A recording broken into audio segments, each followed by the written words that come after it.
Welcome back to the Work Chat, your go-to podcast for mastering workplace communication and overcoming modern workplace challenges. I'm Ava. And I'm Logan. And today we're talking about a shift that many professionals are dealing with, returning to the office after years of working remotely. Obviously, it's a big change. Some people are excited to see coworkers again, while others are dreading the commute and office distractions. Totally. No matter how you feel about it, this transition can be tough. So today, we're sharing practical tips to help you adjust smoothly and make the most of this shift.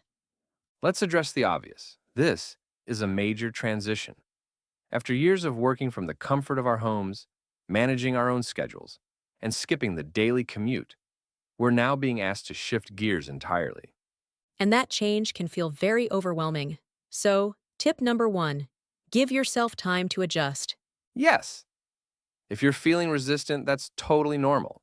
It takes time to rebuild old routines and get comfortable with office life again. Think of it like going back to the gym after taking a long break. The first few weeks might be uncomfortable, but it gets easier. So, what's another big challenge? In my opinion, it's about relearning how to structure your day. Which brings us to tip number 2, ease back into a routine. Instead of going from zero to a full in office schedule overnight, practice your routine ahead of time. Try waking up earlier, doing a trial commute, or planning meals in advance. Exactly. If your company offers hybrid work, see if you can start with fewer office days in the beginning to help you gradually adjust. Here's another really helpful one. Tip number 3, redefine your workspace. Working from home gave us the freedom to set up our own space. Now, the challenge is making your office workspace work for you. Bring in small comforts, like noise-canceling headphones, a favorite coffee mug, or an ergonomic chair cushion. The goal is to make the space feel comfortable and productive. I know someone who brought a mini desk lamp because they got used to softer lighting at home. Small tweaks can make a big difference. Next, let's dive into productivity. Being back in the office means more face-to-face interactions, unexpected conversations, and a packed meeting schedule. So, how can we stay focused and get things done amid all these distractions? Which is why tip number 4, set boundaries for focus time, is crucial. If you need deep focus time, block it off on your calendar. Use signals like wearing headphones or working in a quiet area to let coworkers know when you need to concentrate. And be mindful of how your energy shifts. Schedule important tasks when you're at your best. If you know mornings are more productive, tackle deep work before casual chats or meetings take over. And speaking of social interactions, here is tip number 5. Rebuild workplace relationships. This is a big one. Some of us haven't seen our coworkers in years. It might feel weird to just walk in and start chatting again. A great way to ease back in? Schedule casual catch-ups, like coffee breaks or team lunches. It helps rebuild connections without feeling forced. And if socializing feels overwhelming, start small. Even simple things like saying good morning or asking a colleague about their weekend can help break the ice. Next, I'm going to talk about one of the biggest concerns for many people, which is the fear of losing the work-life balance they built while working remotely.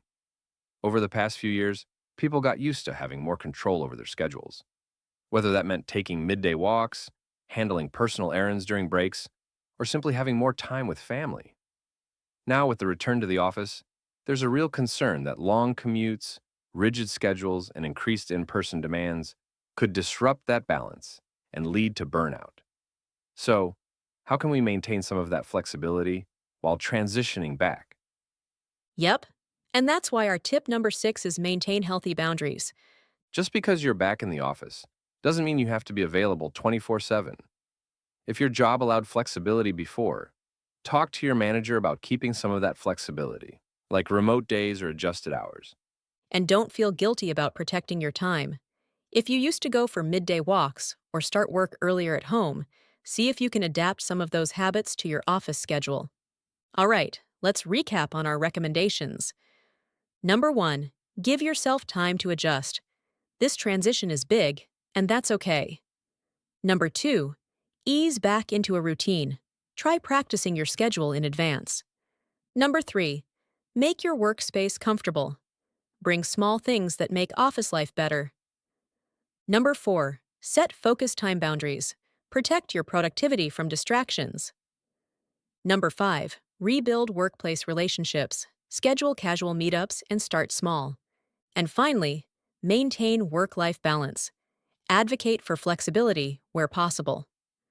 Going back to the office can be a challenge, but it's also an opportunity to redefine how you work best. And remember, you don't have to get it perfect right away. Give yourself grace, patience, and time to adjust. That's it for today's episode. If you found this helpful, subscribe to the Work Chat and share this episode with a friend who's also making the transition back to the office. And we'd love to hear from you. How are you managing the shift? Leave us a comment and let us know. Thanks for listening, and we'll see you next time on the Work Chat.